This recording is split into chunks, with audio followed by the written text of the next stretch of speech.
It is a pleasure to welcome you all to this roundtable, the second one of our series, Gender is a Biodiversity Issue.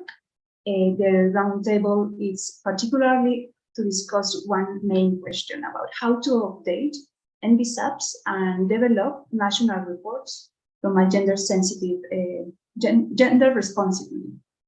And this event is being co-hosted by the CBD Women Caucus and the Secretariat of the Convention on Biological Diversity. And just before starting, I would like to bring your attention to a couple of technical elements. Please, we have interpretation. Notice that we have interpretation support into Spanish and French. Click on the globe button and select your preferred language if you need it.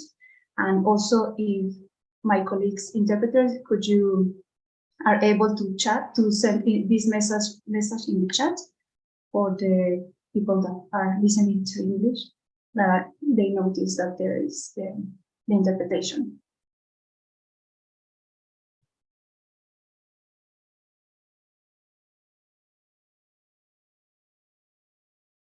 I will give a couple of seconds for people to realize that there is interpretation, because also we would like to ask all of you, particularly the ones using the interpretation, if you could let us know by renaming your user and adding a code for the language that you are using or speaking, so we realize if the interpretation is being used or not, and we make the best of uses of the resources that we have.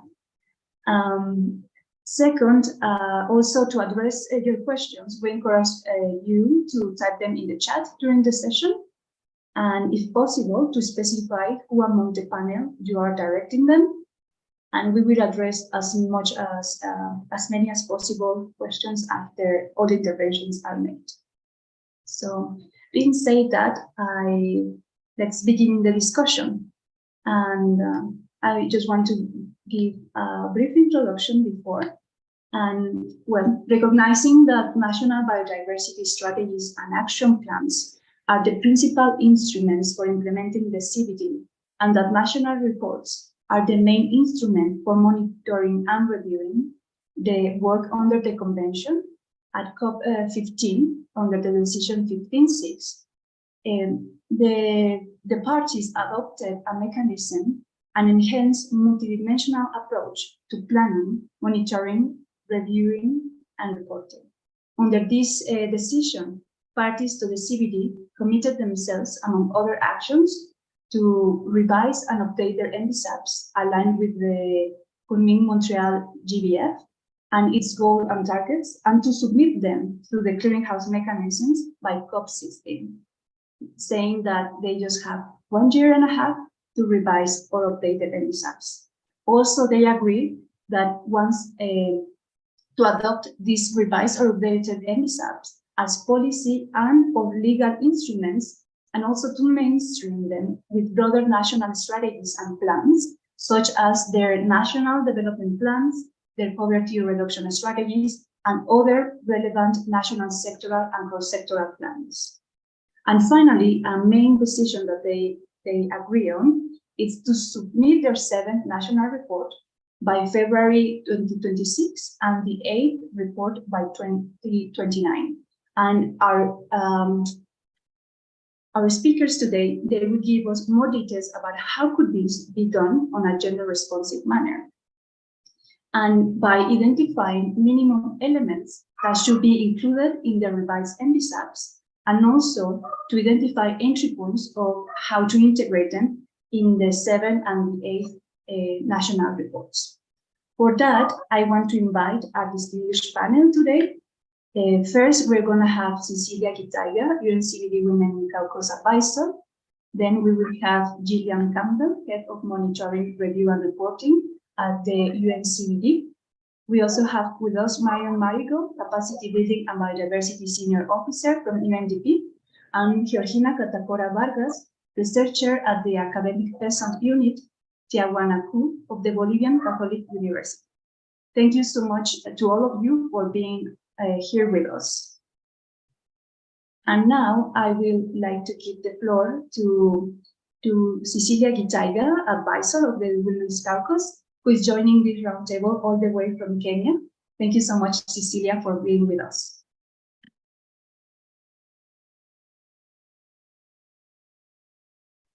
Yeah, thank you very much, Amelia. I hope everyone can hear me. Yes, we can. Okay. You want me to start with my comments or introduce myself and everyone introduces themselves and then we proceed? It's just gonna be used, but you can introduce yourself and give in your comments, please. Okay, thank you very much. So my name is Cecilia Gidaiga. I practice law within Kenya as an advocate of the High Court of Kenya. So my main focus is usually human rights, environment, and other rights concerning indigenous peoples and local communities. And I am also a practitioner in the policy space. Amongst other things which I do, so for today, I want to address us and also hear the great interventions of the great panelists who are gathered here today, and also the participants, I'm sure, who have different experience from different countries. So on my part, I would like to speak about my own experience with Kenya previously, because I think at the moment, maybe we are still new in the year, we have not begun in earnest, but from my own reflection of what has happened before, the GBF, adoption of the GBF and adoption of the Gender Plan of Action were very good things for us, because then the topic of how we get involved as women and girls is now on the table on a big scale.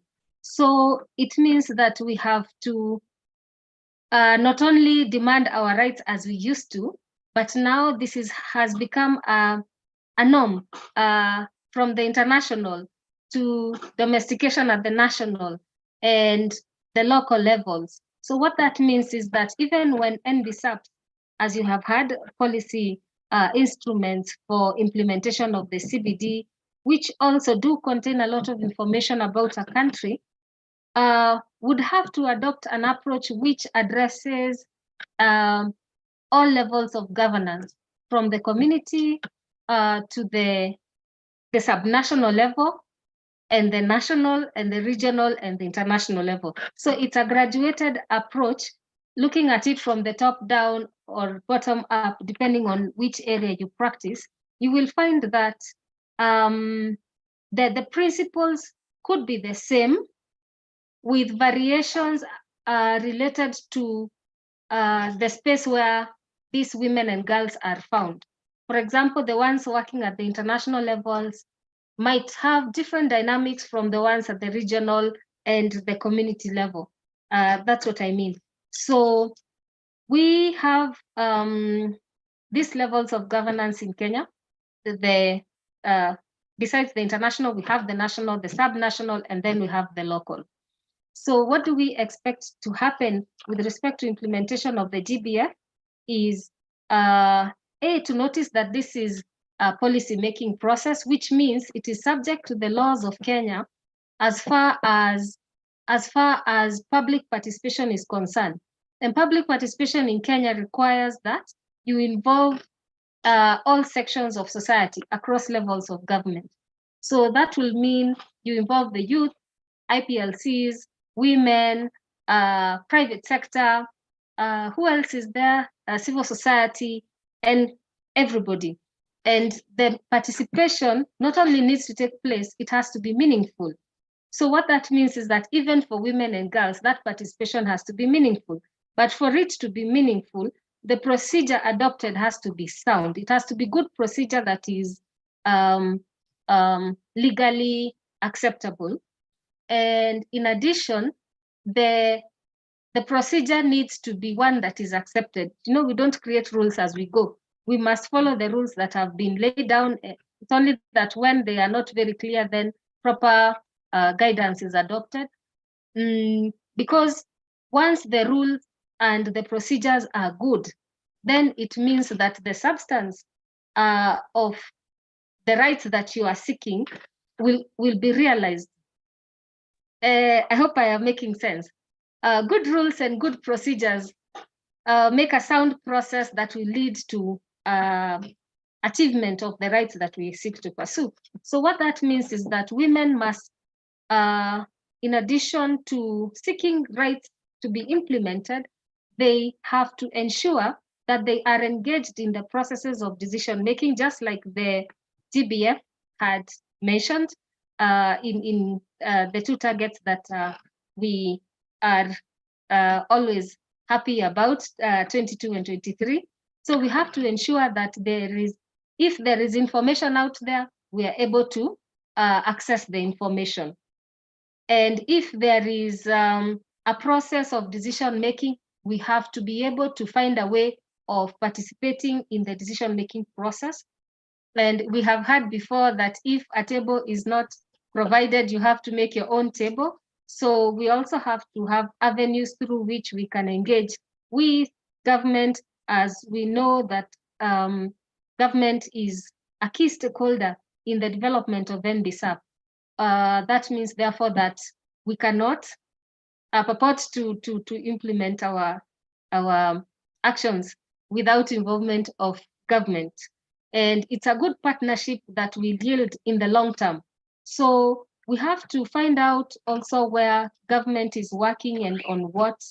And because government works across sectors, across industries, across levels of governance, etc., it therefore means women have to have a procedure for engagement, like an engagement strategy with their governments, so that they can be able to get the information when it is available, be able to participate in decision making, like a review of laws or policies when the opportunities arise, and to also be able to finally be part of the sharing of the benefits that arise from use and utilization of natural resources, for example.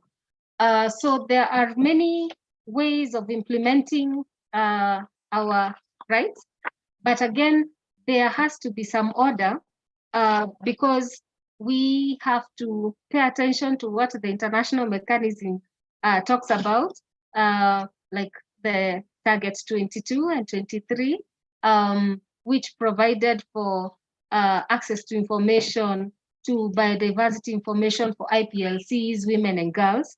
And then we also need to put in mind that whatever we develop has to be in line with our target 23 about the gender responsive approaches, which ensures that women and girls are able to contribute to the three objectives of biodiversity of the CBD convention, sorry. So those three targets, if for those ones who might not have interacted a lot with the CBD, require that we ensure that there is sustainable development, and then that we ensure that there's fair and equitable sharing of benefits, and that there is conservation. And if you look closely at our history, we have found that, based on even the practical example of Nobel laureate Wangari Maathai from Kenya, women have managed to participate in conservation and achieve great things. And we have also been able to be part of movements from the ancient times, based on the feminist theory in environmental jurisprudence, legal thinking, to put it that way. So we have a role to play, and it's a big role, especially because women make up at least 50% of the global population. There could be variations, but it's a huge number, which means a huge impact. So how to do that?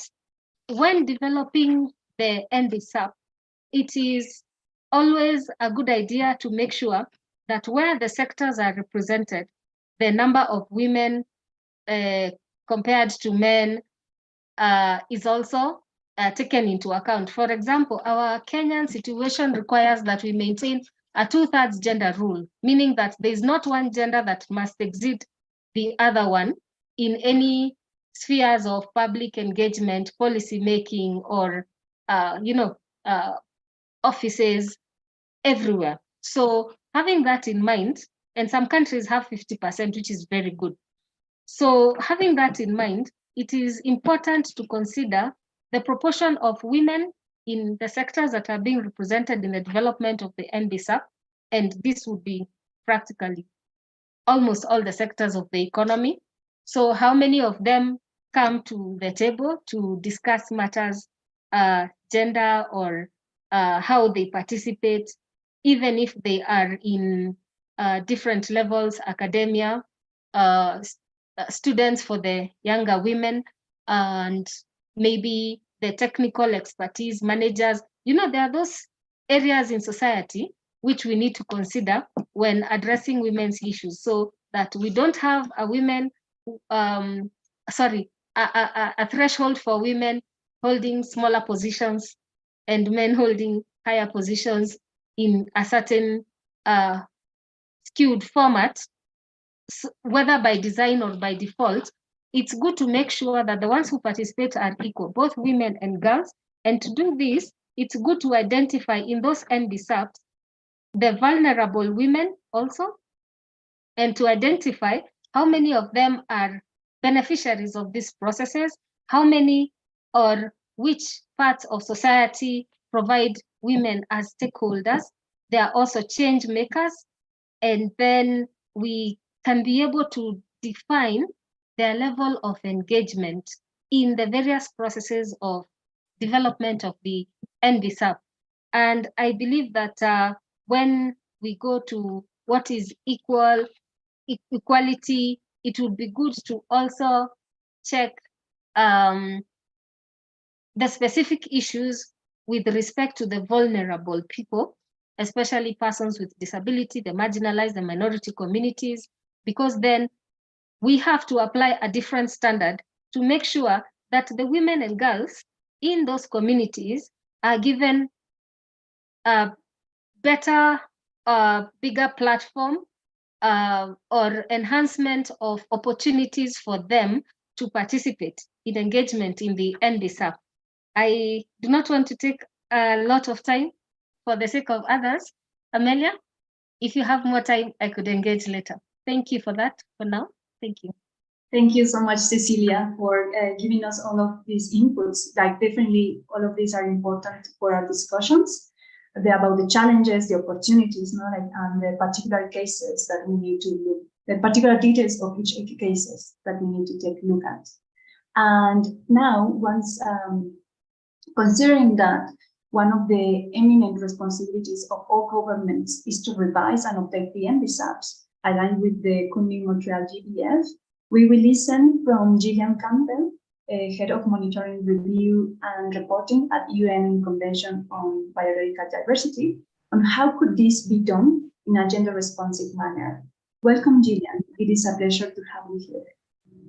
Hi, and it's great to be here with you. I am going to share some slides, and also I'm going to warn people now that I kind of decided to present maybe on a little broader topic. So, okay, can you see my slides? Just to confirm, and I'll make it. Is that working? Yes, we are looking at the PowerPoint. Okay, perfect. So I wanted to take a little bit of a step back and first talk about the Global Biodiversity Framework, which was just adopted, and then talk about the review mechanism for the GBF, which does include the national reports. I know that we're going to talk about later. It includes the NBSAPs, it includes global review, and it includes it's how we sort of work together to make sure that we're getting commitments towards the Global Biodiversity Framework. So when you look at the Global Biodiversity Framework that was just adopted, this is the package that was adopted. I think that there is a lot of focus, obviously, on— I'm so sorry, Gillian, for interrupting, but people are saying that they can't see your PowerPoint. Oh, no. I don't know why anyone else can see it. Oh, it says that it can only be seen by the host and the co-host because I don't have permission. So I do wonder if it's possible that I should stop and that you should share. because it does, I see now that I got a message that says I can only share with the host. So Mina, could you make her co-host, please? Sorry about that. I apologize. I can stop sharing and maybe try again. Yes, please. I'm sorry for this. Yeah, I'm also sorry. Okay, can people see it now? Yes, they can see now. Okay, anyway, again, I apologize. So, sorry. So this is the package that was adopted in terms of what the Global Biodiversity Framework is. As you see, there's two sections that relate to the global goals and the targets, which are, of course, getting a lot of attention. However, there was a whole package that was adopted that includes a theory of change. It includes considerations for implementation. It includes communication. It includes this whole package. And what the considerations for implementation are, I think this is very important to this meeting, because in those considerations for implementation, this outlines how the entire GBF should be implemented. So it's not focused on target 23, which of course does specifically have to do with involving men, women, and any people of any gender identity. This sets the stage for how all of the work should be done. And so I wanted to highlight, obviously it has a focus on IPLCs, different value systems, national circumstances, but there's a few things that I think really do overlap, which are, a whole of government, whole of society approach cannot be done without women. Collective effort has to involve women's groups and has to involve a broad, a range of stakeholders. The human rights-based approach and intergenerational equity are all, of course, key to how women are going to be engaged in this framework. And then gender is also highlighted as one of the considerations for implementation. And so the idea of the GBF is that the whole process, as I said, really needs to be this whole of government, whole of society approach where we all work together. In addition to that, I will talk briefly about the mechanism for planning, monitoring, reporting, and review, which is where specific guidance on the NBSAP development and on the national reporting appears. So in this review mechanism, so in the decision that I just mentioned, 15.6, it says that NBSAPs and national targets will be aligned with the GBF by COP16 and submitted. National reports will be submitted in early 2026 and then again in 2029. And this will include the indicators that were adopted in the monitoring framework. A global analysis of the NBSAPs will be quickly done at COP16, mostly to say who has done one and what targets they've submitted to because of the timing. But then there will be a global review of progress, something like what the GBO has been, a new evolution of that at COP17. There will also be an SBI open-ended forum, which is piloted, BPRs, and non-state actor commitments towards the GBF, which are all detailed in what the COP decided. And gender cuts across all elements of this. So it's not possible really to do any of these without engaging women's groups and women. Obviously, as I just mentioned, if we really are going to say that this is a whole of government, whole of society approach, then we're going to have to involve people in all the different elements. And specifically in this decision, the gender plan, the implementation of the gender plan of action is also highlighted as something that parties are encouraged to do. So what do you need to do in order to update your NBSAP now that this is the challenge that countries have? So first, there's a need to understand what the new Global Biodiversity Framework includes. And that's not so straightforward, actually, because the targets, some of them are quite complicated, and the amount of detail in the targets themselves could be interpreted in different ways. So every country is going to need to interpret it, what this means for them, how they can nationally implement this, who are the stakeholders that are involved, and then make some revisions. Additionally, countries committed to identifying how non-state actor commitments can feed in the context of the NBSAPs. This is actually in the template that was adopted in this same decision. And as I mentioned, there was this commitment also to a whole of society approach and the encouragement to implement the gender plan of action. So now I'm just going to sort of freely discuss that if we look at what was done in the past and reflect on the last decade under ACI, many countries didn't really succeed in having this whole of society, whole of government approach. The political will often wasn't high enough. And so I think we're now in a situation where we want to move forward. We want to learn from what was done in the past, take the best practices of the past, and also build a better implementation of the GBF. And how do we work together to ensure that women's groups are better involved? How do we promote this ownership from people outside of the Ministry of Environment and the traditional CBD stakeholders? How do we use discussions like the one today to get more people involved, to get more awareness of the need for us to all work together on biodiversity issues and working towards this common vision of living in harmony with nature?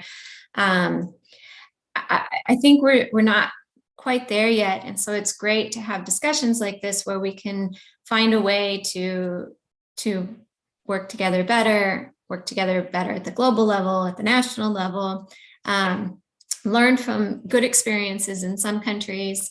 We just heard from Kenya, learn from what's gone well and try to replicate this so that everyone is moving forward together. Because in the end, there's no way that we're going to be able to achieve this global biodiversity framework, or there's no way we're going to be able to achieve the vision, which is living in harmony with nature, which is really important for all of us if we don't all work together. And so I'll just leave it at that. And then if there is a discussion that we're going to have, then that would be wonderful. Thanks. Thank you so much, Gillian, for sharing with all of us your knowledge and setting up the bigger picture. Definitely, we need to also consider that this discussion is part of a bigger one. And as you say, we are trying to contribute to achieve this vision. And we are not going to do if half of the population and their priorities, their contributions, their concerns are not being also addressed. And now it's turned to Marion Marigo, to whom we are really grateful for being here despite being ill. And Marion, she recorded herself, but she's still here to address Q&A. But since she's a bit ill, I'm gonna share her intervention, and where she's gonna share with us concrete measures for a reporting that contributes to gender justice and women's empowerment. So without adding more, just allow me to share the video and confirm that you can see it, please. Yes, and I'm gonna play just a couple of seconds for you to confirm that you can listen to it. Hello everyone, my name is Maria Marco. I'm a capacity building and biodiversity officer at UNB. As you can, People can hear the video. If you could confirm. It's kind of, the sound quality is not great. Okay, I have all the volume up. Let me try again. hello everyone, my name is Maria Marco. I'm a capacity building and biodiversity officer at UNB. As you can hear with my voice, I am finding myself pretty sick right now, but I really wanted to give this presentation on how to develop gender responsive national reports. So I took the freedom to pre-record this presentation yesterday, so we're not interrupted by me coughing, and I'll be there for the Q&A today.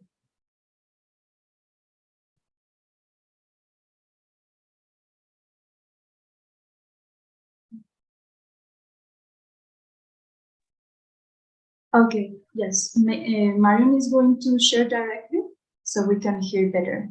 Please So Mina, if you can make Marlon the host. Thank you.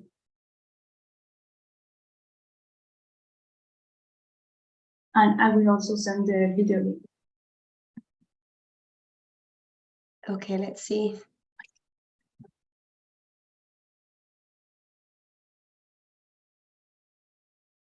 Let me know if that works better. Hello, everyone. My name is Marion Marigot. I'm a Capacity Building and Biodiversity Senior Officer at UNDP. As you can hear with my voice, I am finding myself pretty sick right now, but I really wanted to give this presentation on how to develop gender-responsive national reports. So I took the freedom to pre-record this presentation yesterday, so we're not interrupted by any coughing, and I'll be there for the Q&A today. Let's get started. Our work at UNDP aims to support GEF-eligible countries to implement projects in link with the CBD directives and timeline. So we provide support through, the NBSAP project, the National Report project, and currently we are working and implementing the Global Framework project that focuses on the readiness and make sure that countries can assess the gaps in their national targets vis-a-vis the new framework that was just adopted a few months ago in Montreal. These projects all have a gender action plan with gender-sensitive indicators. This gender action plan is not necessarily a core part of the project document, it's an annex, but it still signifies the importance of gender in this project. Our team is supporting between 60 and 70 countries in each of these projects. So we have a lot of different national contexts to deal with, and different national contexts mean that there is a different understanding of gender. A lot of countries don't have the same understanding of what gender means. There are different levels of understanding among the national stakeholders, not just among the countries, but within the countries themselves.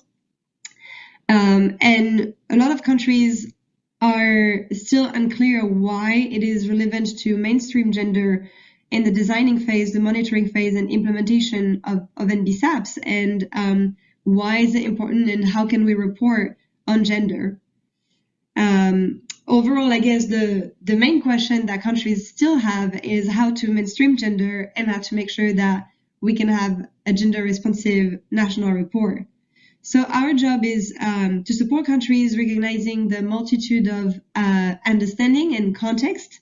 We always try to start by sharing guidance and technical knowledge with the supported countries on what gender is, and really break down a little bit the jargon. Gender responsiveness and gender sensitive is very much technical terms, and we try to, through technical guidance and webinars and one-on-one support, we try to make clear and explain to the countries what that means. From 2018 through 2020, mid-2020, we worked on supporting GEF-eligible parties to submit a high-quality, data-driven, gender-responsive 6 national report to the CBD. That's what we call the 6NR. A national report aims to assess the progress of the NBSAP implementation, so it can be helping a country to evaluate the remaining gaps, but it can also serve as document, as a central document that can lead the implementation of the NBSAP moving forward once the gaps have been assessed. It's an occasion, this project was an occasion to explain what gender responsiveness is and why it was important, not only per the requirement of the CBD, the GEF, and implementing agencies, but also because it really helps countries in achieving their national targets on biodiversity. Gender-responsive approach is a proactive approach that identifies, understands, and implements intervention to address gender gaps and overcome gender bias.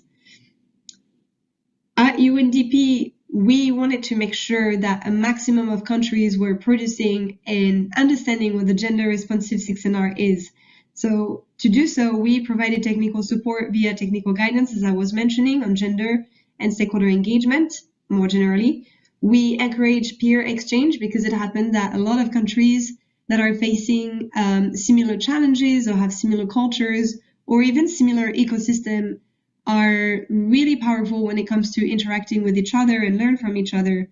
And of course, we provided one-on-one support to better understand, again, the national context and the capacity of each country, because the capacity within each team drastically varies also. Some teams have national gender experts, some others do not.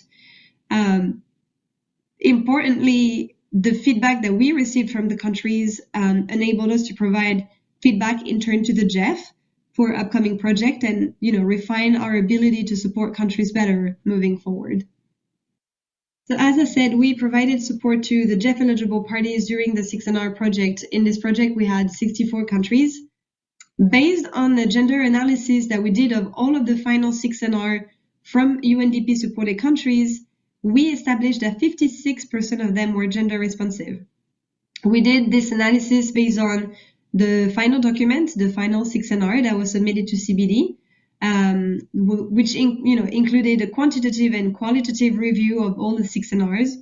We also took into account the quarterly survey that were answered quarterly by the countries, where they had a chance to describe in detail their understanding of gender responsiveness, tell us more detail about the capacities allocated for that purpose, and tell us which stakeholders, and especially women's group and indigenous people, they were mobilizing. The main issue we found out through the analysis of 6NRs and the surveys is that the inability to collect and use sex or gender disaggregated data was really prominent. It was not possible for most countries to assess the contribution of both men and women in the implementation of their NBSAP, and therefore it was impossible to capture the respective contributions of both women and men to national biodiversity targets. This is due to the lack of gender-sensitive indicators in NBSAPs themselves. In very few cases, the countries had adopted indicators that would capture the central role played by women in biodiversity conservation and management, but really, for most of the countries, this was not possible, and the acknowledgement and mainstreaming of gender in the national report was done through qualitative case studies to showcase that women and women's group and indigenous women had a central role to play in the country, and a key knowledge that could be very useful to implement a national strategy. This point of missing indicators in NBSAP has to really be taken into account in the next NBSAP design phase. And we all know this is coming. We know that there is a strong movement now to have national biodiversity targets updated, as well as NBSAP as a whole. I, nonetheless, would like to take a step back and look at the picture, and considering it was the first time that CBD required to have a gender-responsive national report, this number, 56%, can be really seen as positive because it shows that there is a political understanding of the importance of gender and women mobilization and empowerment, despite the fact that there is very few data that can be used to support the writing of a national report. Most of the countries that we worked with also reported that there was a willingness from authorities in the countries to focus on gender and an appreciation for the technical support that was provided. So all in all, there was positive signals that, it was the first time we were doing a gender responsive report, but that it could be done better in the future. One point that seems to be key for continuing the mainstreaming of gender and ensure gender-sensitive NBSAP and gender-responsive 6NR or 7NR is the mobilization of the right stakeholders. In the current project, the Early Action Support Project, it is required from countries to mobilize women's group and ensure their active participation throughout the process. So building on a steering committee that potentially could include women's group, that can be really helpful on the long term, which is what's needed, to implement not only this Early Action Support Project, but also more generally the Kunming-Montreal Global Biodiversity Framework. And last, I can say that countries also noted that more support and capacity were needed, including through capacity building activities, both at the national and the global level. national teams are experiencing often a lack of gender expert that would have the capacity, knowledge, time, and financial resources, have the capacity to train all the staff on a project, mobilize the right key stakeholders, and ensure decent consultation modalities, and eventually collect and promote successful case studies and collect the right data. Very briefly, because I think my time is up soon, our team is currently finalizing a publication titled Gender Equality, Women's Empowerment, and Leadership in National Biodiversity Planning and Reporting.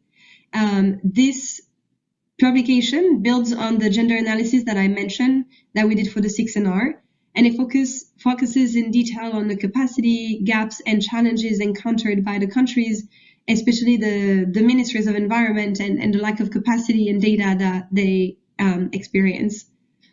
The publication also offers entry points for countries to mainstream gender more systematically and efficiently, especially in their national biodiversity plans, which will be necessary for the next step within CBD. Our team is currently finalizing that publication. We're going through the quality assessment process, and I'm hoping to be able to share this with you very shortly. In terms of the next steps, countries have a lot to do, but that can be seen as a lot of opportunities to focus on gender. So as I said, we're currently supporting the Early Action Support Project to focus on aligning national biodiversity targets on the GBF. Based on the CBD recommendations, we obviously encourage the whole of society approach, which includes women's groups, IPLCs, and other relevant stakeholders. Countries will likely have to, replicate national targets that are linked to gender. Since now we have at least 2 targets at a global level that are linked to gender. So there is really hope for that to be translated into national targets. And countries are encouraged to build steering committees, as I was saying, that would be in place not only for the EAS project, but also for the other upcoming project, and having a strong participation of women in the steering committee would be extremely relevant and powerful. So this EAS project is the basis for whatever comes next. Parties are encouraged to submit their NBSAP by COP16, which is at the end of 2024, which is around the corner, really. After that, there will be a new cycle starting to assess the efficiency of implementation of NBSAPs.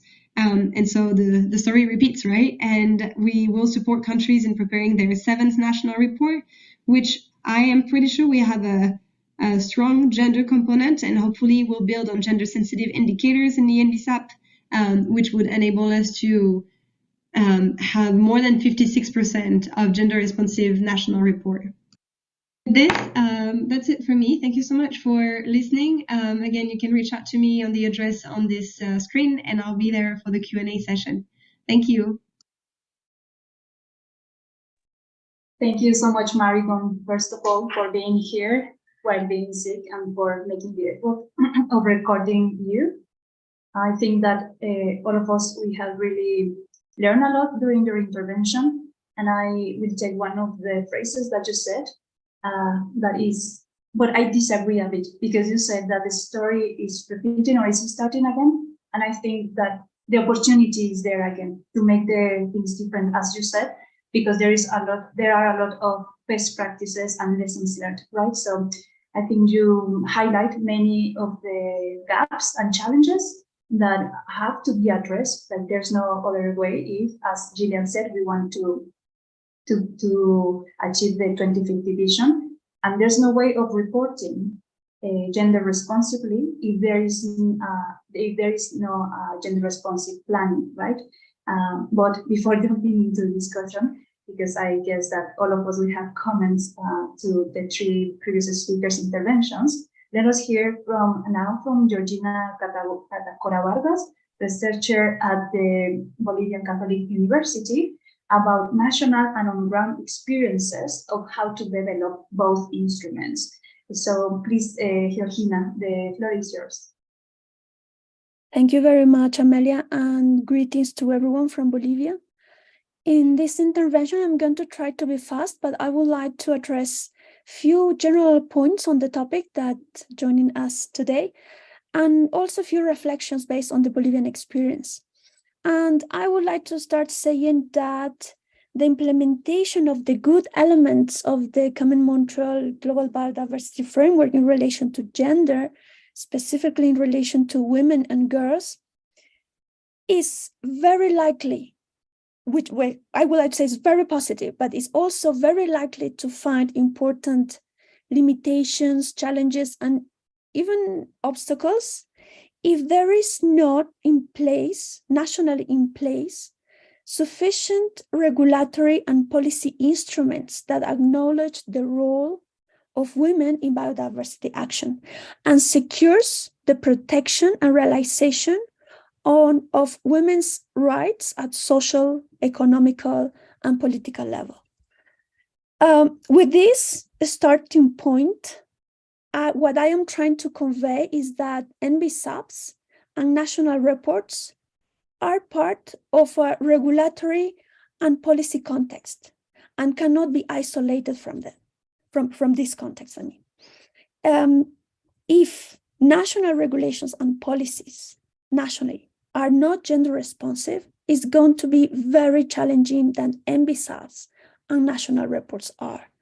And this is very much directly linked with a key consideration that also Gillian mentioned for the GBF implementation, which is mentioned in paragraph 15 of the GBF text, which says, quote, successful implementation of the framework will depend on 1, ensuring gender equity, 2, empower women and girls, and 3, reducing inequities, end of the quote. Well, it was not as such, but this is what more or less the text of paragraph 15.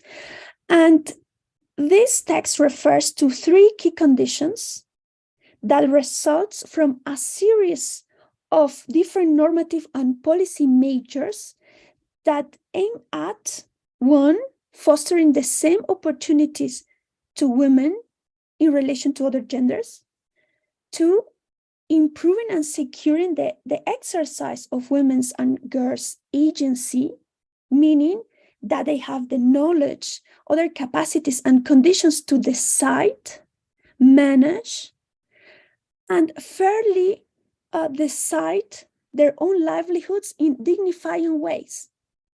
And 3, and the third point that this refers is reducing radically, meaning to the point of eliminating them, the imbalanced, discriminatory, and unfair distribution of material and immaterial conditions needed to secure well-being, in this case to women and girls. Now, these considerations of paragraph 15, which is a consideration, and I would like to refer them as condition, cannot be fostered and achieved individually. They are part and they are a result of social construction, of collaborative processes, and it's because of that it requires collective action and where national regulations and policies play an important role. And with this, I would like to come back to one of my earlier points, which is that the existence of appropriate regulatory and policy instruments that acknowledge, in other words, that visibilize, that stop invisibility on women's roles in biodiversity and secure the protection and realization of women's social, economic, cultural, and political rights are relevant to update national NBSAPs and national reports gender responsibly, guided but not limited to the GBF elements. And now here comes a very important question: how to move towards this formulation or strengthening, depending on the national situation, of these regulatory and policy instruments that are gender responsive. Well, it depends on each country's context, and here I would like to share 2 specific situations from Bolivia. The first one is that in the process of developing the NBSAPs, in which I participated in specific activities, it was very clear that the majority of the instruments and national policies did not make any differentiation in their provisions and implementations in relation to the condition, roles, and relevance on biodiversity related to women. Therefore, there were many normative gaps from a gender perspective that impede advancing towards an equitable women's participation in conservation, in sustainable use of biodiversity, and in fair and equitable sharing of benefits arising from the utilization. So acknowledging that in the Bolivian 2020-2030 NBSAP, it was included a cross-cutting line of action, which is development of norms, mechanisms, and instruments that secure women's participation in sustainable and integral biodiversity management. This is the text of the normative, the regulatory framework of Bolivia. So from this cross-cutting line of action, two other prioritized actions were defined, which go to the very basics, which these two are first to formulate criteria to guarantee and evaluate the inclusion and participation of women in sustainable and integral biodiversity management, and two, to identify normative gaps to adjust the laws, programs, projects, actions to secure equitable women's participation. And now, the very first one in relation to develop criteria to guarantee and evaluate inclusion and participation of women also includes two other very basic aspects. One is to developing a theoretical and methodological framework, meaning reflecting on what is happening and what we are doing to assess the current participation of women in policies and regulatory frameworks and territorial rights. And second, to also assess women's roles, knowledge, and conditions to move towards a sustainable and integral biodiversity management. Now, this is in relation to an example of NBSAPs. In relation to the 6th national report, the process in which I participated in the planning, some data gathering, and revision of specific sections, in the process, it was very clear that we don't have sex segregated statistics that can help us to identify women's circumstances, roles, effects from policies, implementations, and others that are very relevant in biodiversity. And basically that data does not exist. And this is not only a problem in Bolivia or countries in the region, but I would dare to say is a really systemic limitation that we have. But this doesn't happen only in national statistics. I would like to say that this lack of statistics that perpetuates women's invisibility also happens in academic research.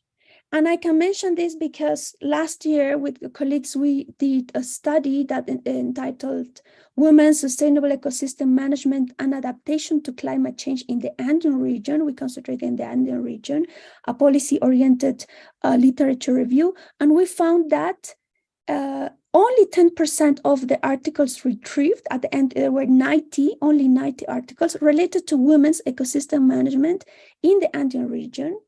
And the majority did not make a clear indication of women's role and the ways how they organize to manage ecosystems. However, our findings show that women have very important roles in managing biodiversity at multiple scales, not only at household level, but also at ecosystem level. And this is very important. And well, this report is available online, both versions, English and Spanish, if someone is interested. But considering the science policy interface, I brought this example because it's very important also to call for a gender responsive approach in research that can contribute to visualize women's roles and support policies to visualize them and take them in a differentiated manner in national regulations and policies. So in conclusion, being said that, I would like to say that the GBF includes very important elements to contribute to consider and acknowledge women's roles in biodiversity, women's role in biodiversity action, and some of their rights to achieve the objectives of the CBD. And that makes the GBF a very important instrument to leverage gender-responsive approach. Yet, if it is not accompanied by national regulations and policies, the implementation of the GBF, gender-responsive NBSAPs and national reports will be very, very limited. And so, once again, an underlying condition to update NBSAPs and produce national reports that are gender responsible it requires a deep review and adjustment of the relevant regulatory frameworks and policies. This is not an easy task, but it's possible if there is political will. And it is highly relevant because we know that strengthening women's role in biodiversity action is crucial for halting biodiversity loss and for its conservation and sustainable use based on a gender perspective that is inclusive and based on justice principles. That's all from my side. Thank you very much again. Thank you so much, Georgina, also for sharing these challenges, opportunities from the national level, and also for giving us, like this big image, because as you say, we are not, and as other speakers have mentioned, it's not like women's situations, conditions are not in the environmental and biodiversity context are not isolated. It's the reflection of a complex reality, but also that there are many ways forward. And that's why I guess all of us, we are conveyed here from the different backgrounds, because we have an understanding and a commitment to change this reality.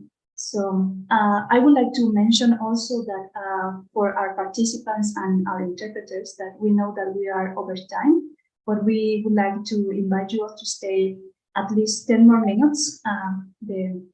My colleagues will be in contact with you to address the question and answers, because we have a couple of them, and afterwards we are going to conclude. And one of the questions that we have is, just let me read it. Will the monitoring framework include an overarching principle on data disaggregation, including by sex and gender, to address gender gaps in reporting towards relevant targets? This is mostly for Gillian. Yes, so the monitoring framework was adopted. The disaggregations were not adopted along with the monitoring framework, so to speak. But if you look at the terms of reference for this this ad hoc technical expert group on the indicators that was established, disaggregation is part of the mandate of that group. And so that would be exactly the intention, would be to have a paper that goes to COP 16 that elaborates on disaggregations. Thanks. Thank you so much, Gillian. And we have another one from Marion, sorry. They ask, how could a women's group be engaged in this early action support program? Yes, hi everyone.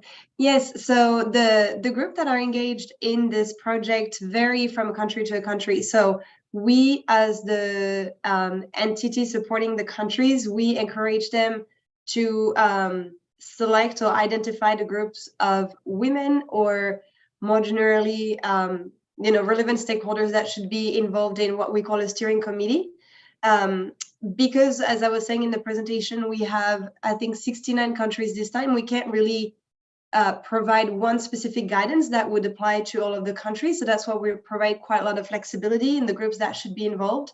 However, we definitely insist on the fact that it's important to have a steering committee, not just for the early action support project, which is the one that we're implementing right now, but it's also a steering committee that will be reused, I think, for the NBSAP project, because, right now we're focusing on the readiness and updating national biodiversity targets. Then we'll go on to updating the whole NBSAP and implementing it. And then we'll go on to doing a 7 national report. So it makes a lot of sense that the steering committee that is involved in this project is actually on the long term. So our recommendation is to have a women's group involved. There is a small gender plan of action also in this EAS project that has, let's say, reasonable, achievable indicators. And one of them is to have at least 5 groups of women involved. But we rely on the country and the country office at UNDP to identify those group of women, because the countries know better than the global team at this level.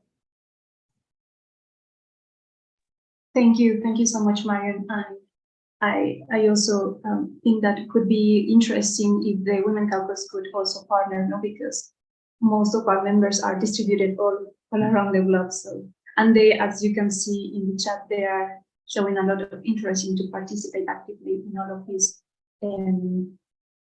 processes. And we have another question, if our dear interpreters can support me, because I don't speak French.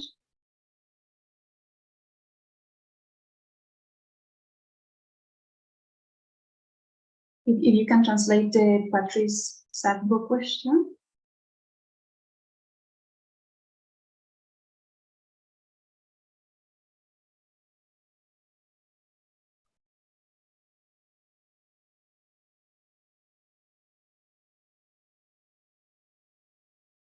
And while they do, I'm just going to address that we have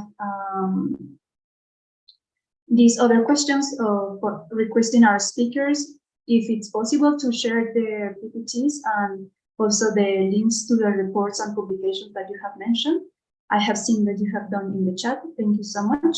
And now we have this question also from Patrice. If the country has no regulatory or policy instruments, will its NBSAPs be rejected? What will it take to encourage this country?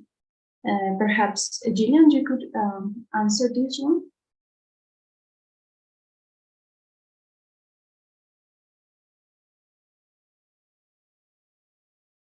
Or maybe Georgina, the question about if the country has no regulatory or policy instruments, will its NBSAPs be rejected?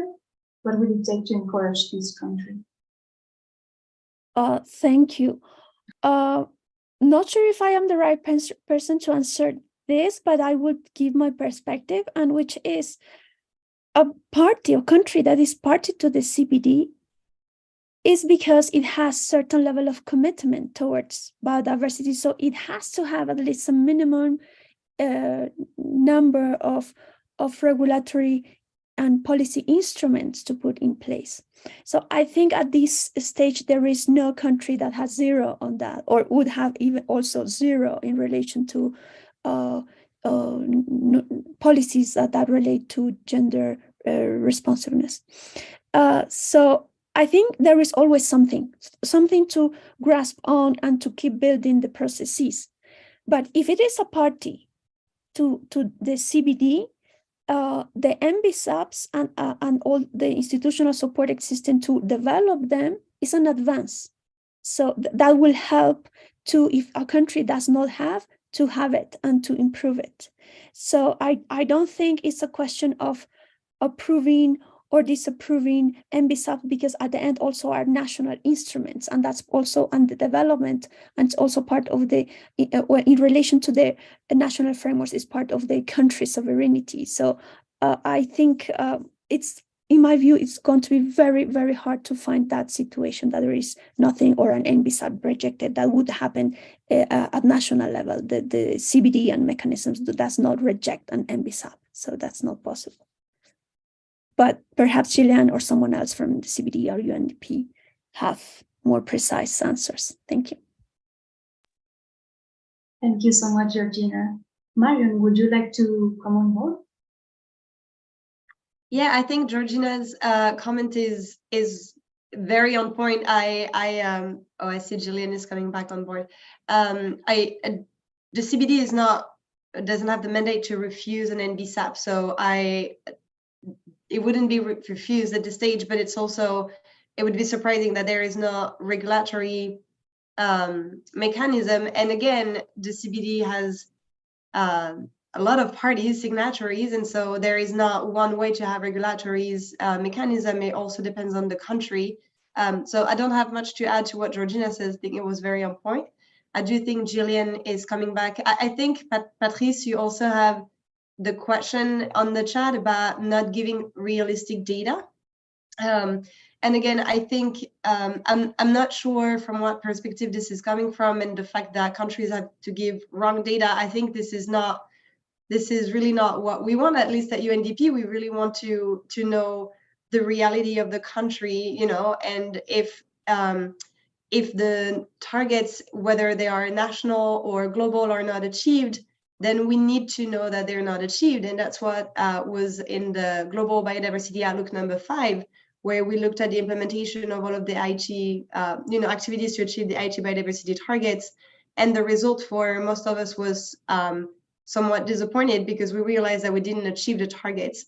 But from that recognition, we can also understand what was missing from the previous framework and being able to do better on this framework and address. And one of the, I think, key things that all of the speakers have talked about is the lack of relevant indicators.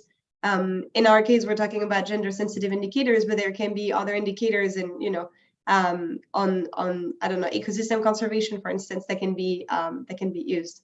So I'm really hoping that people do not think that we need to submit wrong data because that's not helping anyone. Yes, indeed. Thank you so much, Marion. And Cecilia, I can see your hand. If you could be a bit brief, please.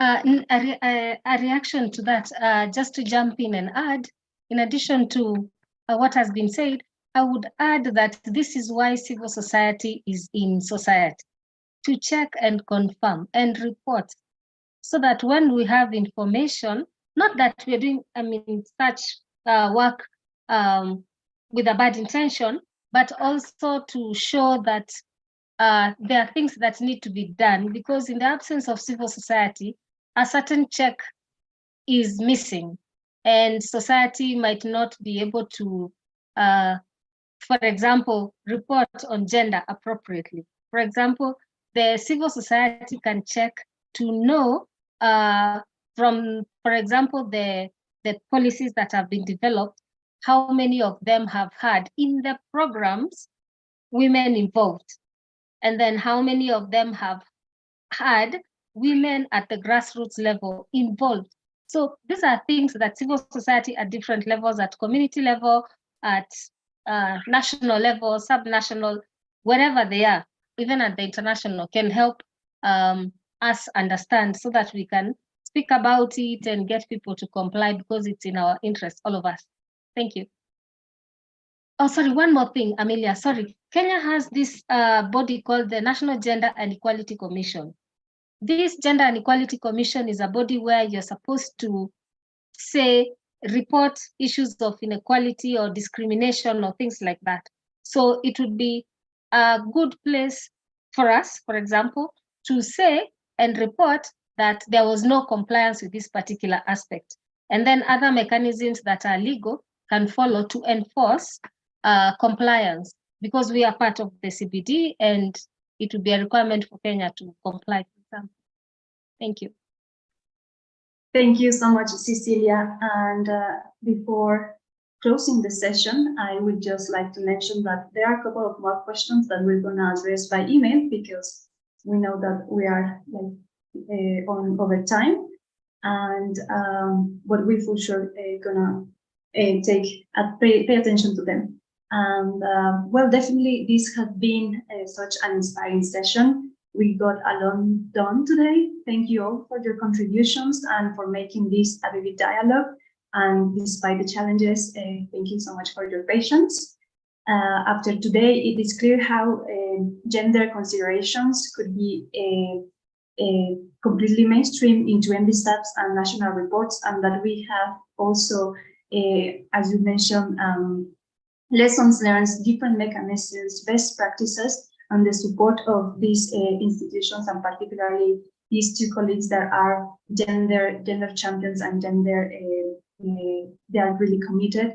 I mean, Marion and Gillian, because you are representing your institutions, but also we have these experiences from the national governments that and the on-ground situations and the women's groups that showing us that it's doable, and that there are many challenges, but it is doable. And thank you so much, Georgina and Cecilia, for sharing your cases. For all of you, dear participants, my colleagues have shared many messages in the chat, inviting you to join the Women's Caucus, to follow Women for Biodiversity social media, and remember to keep an eye out, because this is a series of events that are going to happen during the year. trying to unfold the COP15 decisions from a gender perspective. I wish you a great weekend and stay safe until next time. Thank you, everyone. Thank you. Bye-bye.